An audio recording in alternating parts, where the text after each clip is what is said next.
여러분 안녕하십니까? 여수 MBC 뉴스데스크입니다. 현대사의 비극 여순 사건이 내일 72주년을 맞습니다. 진상규명을 위한 특별법 제정은 여전히 쉽지 않은 상황인데요. 과거사를 종합적으로 다룰 제2기 진실화해위원회가 연말부터 활동에 들어갈 예정이어서 특별법 제정 작업이 더욱 시급해지고 있습니다. 문형철 기자입니다. 지난달 국회 사무처가 작성한 여순 사건 특별법안에 대한 검토 보고서입니다. 법안의 취지는 인정하지만 다른 과거사와의 형평성 등을 고려할 때 제2기 진실화해위원회를 통해 처리하는 방안이 바람직하다는 의견을 제시하고 있습니다. 그러나 여순 사건의 사회적 영향과 정확한 피해 규모조차 파악하지 못한 과거 사례 등을 볼 때 개별 입법을 통한 진상 규명이 반드시 필요합니다. 이미 1기 과거사위원회가 여순 사건은 특별법이 필요하다라고 권고를 했습니다. 그런데 이제 와서 또 2기를 해보고 부족하면 뭐 특별법 만들자. 그럼 이건 너무나 아이러니한 거 아닙니까? 지역 정치권은 최근 행정안전부가 특별법 제정에 반대하지 않겠다는 의사를 내비쳤다며 향후 법안 심사 작업이 속도를 낼 것으로 기대하고 있습니다. 현재 특별법안은 행정안전위원회 소위에 넘어간 상태로 이르면 이달 말쯤 구체적인 검토가 시작될 전망입니다. 법안 소위가 다시 열리면 행안부 차관이 나와서 의견을 발표할 텐데 그때 이제 어떤 의견을 발표할지는 조금 더 두고 봐야 될 것 같습니다. 아마 약속 지킬 것 같습니다. 하지만 법안이 상임위원회를 통과한 뒤에도 법사위와 본회의의 문턱을 넘어야 하고 그 과정에서 야당의 반대가 만만치 않을 것으로 보입니다. 특히 올해 말 출범할 제2기 진실화해위원회에서 여순 사건을 다룰 경우에 대비해 실질적인 조사가 이루어질 수 있도록 관련 법을 개정해야 한다는 주장도 나오고 있습니다. 여순 사건을 전담할 수 있는 소위원회를 빨리 만드는 것이 필요하다. 3년으로 되어 있는 이 조사위원회의 기간을 최소한 5년 정도는 가야만이 그래도 어느 정도의 좀 조사가 이루어지지 않을까. 정치권과 전문가들은 이와 함께 여순 사건이 여전히 특정 지역의 문제로 인식되고 있다며 특별법 제정을 앞당기기 위해선 여순 사건의 역사적, 사회적 의미에 대해 공감대를 넓혀가는 노력이 필요하다고 강조하고 있습니다.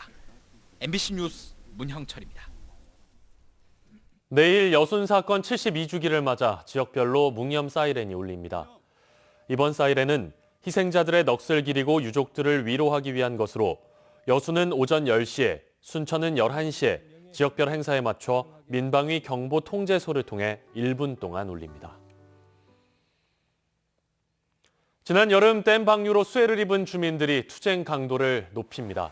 섬진강댐과 용담댐 등 4곳의 하류에 거주하는 주민들은 내일 청와대와 국회, 감사원을 항의 방문해 국무총리실 산하 피해조사위원회 구성과 합리적인 피해 배상은 물론 청구된 국민감사에 조속한 착수를 요구할 예정입니다.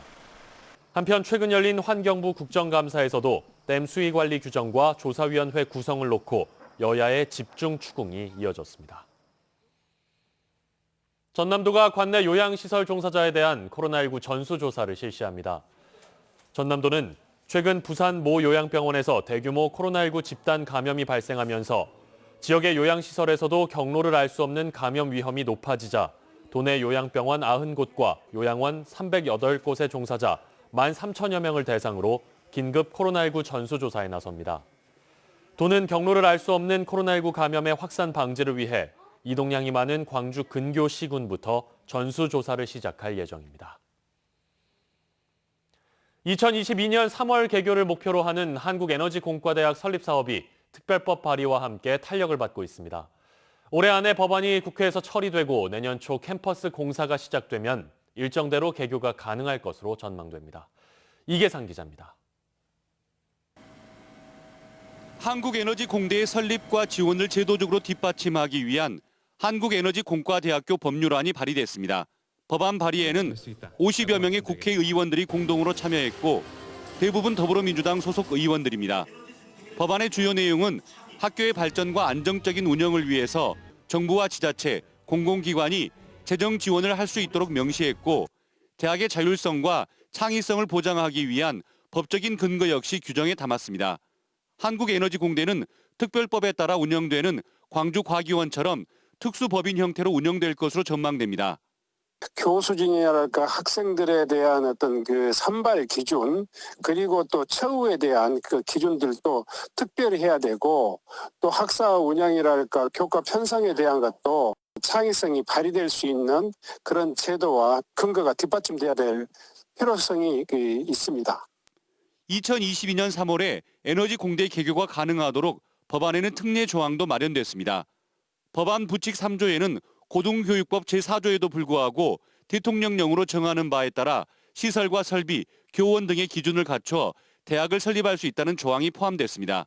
이에 따라 특별법 제정이 가시화된 이후 시행령을 통해서 캠퍼스 교육시설 신축과 임대 교사 활용 등 대학 설립 인가 조건을 맞출 수 있도록 했습니다.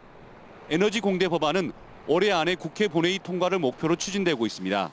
관련 상임위와 법사위 등을 거치다 보면 법안 처리 일정이 빠듯할 수밖에 없지만 그나마 국민의힘 등 야당이 강하게 반대할 움직임은 보이지 않고 있어서 특별한 문제가 불거지지 않는 한 법안 통과가 순조로울 것으로 예상됩니다.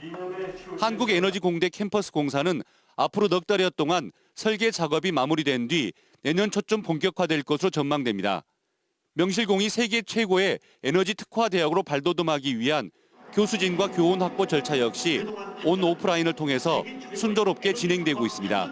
MBC 뉴스 이계상입니다. 지자체들이 업무 추진 과정에서 전문가의 의견이나 주민 의사를 반영하기 위해 설치하는 위원회가 비효율적으로 운영돼 정비해야 한다는 지적이 나왔습니다. 더불어민주당 박재호 의원에 따르면 전남에 설치된 위원회는 2,400여 개로 지난해 26억 원의 운영 경비를 사용했지만 이 가운데 616곳, 27%가 지난해 회의를 한 차례도 개최하지 않았습니다.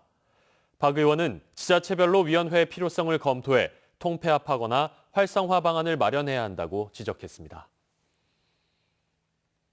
전남의 평균 농지가액이 1제곱미터에 12,975원으로 전국에서 가장 낮은 것으로 나타났습니다.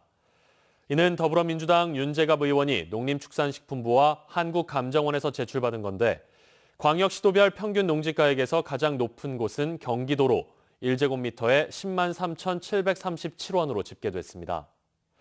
한편 전남 도내에서 가장 비싼 농지는 순천시 서면에 위치한 농지로 1제곱미터에 34만 5천 원, 가장 저렴한 농지는 완도군 청산면에 위치한 농지로 1제곱미터당 650원으로 나타났습니다.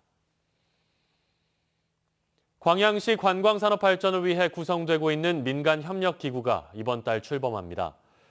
광양시 관광협의회는 최근 창립총회와 임원진 구성을 마무리하고 조만간 커뮤니티 센터 내에 관광협업센터를 설치한 뒤 분과별 업무 분장을 통해 내년 1월부터 사업을 추진할 예정입니다.